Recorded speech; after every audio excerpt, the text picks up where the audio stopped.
Kapag sinasabi mong wala, ibig sabihin nun meron. Ano iniisip mo? Hindi na pa talaga pwede bumalik si nanay.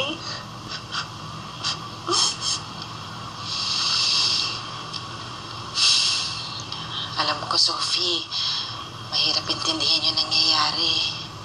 Did she go to heaven? Oo, mabait ang nanay mo. If she is kind, why did the bad guy do that to her? Why did he hurt her? Aksidente lang ang lahat. Nakita ko, teacher.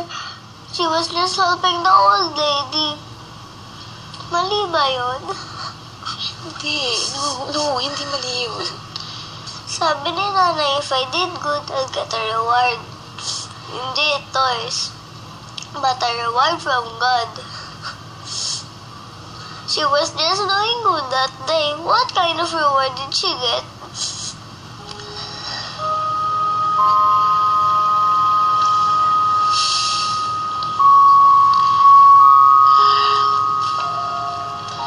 You know, Sophie, your mom is an angel now. Siya yung mag-guide sa'yo. Di ba mahilig ka sa angels? Maybe that's the reward nanay got. God made her an angel. Pero ayaw ko siya sa heaven. Gusto ko dito siya. Good girl ba ako, Teacher Rose? Oo. Bakit? Para makuha ko reward ko from God. Please, God.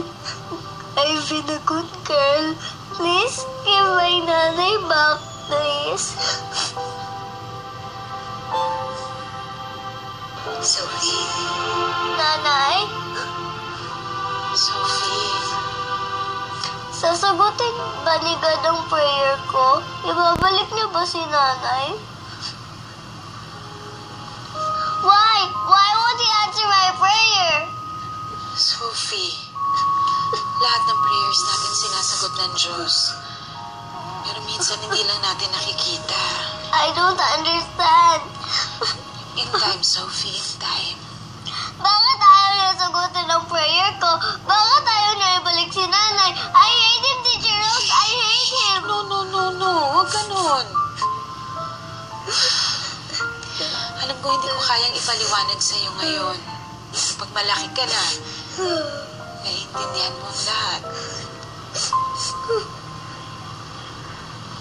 Isipin mo na lang na nandito ang tatay mo. Hindi ka niya papabayaan.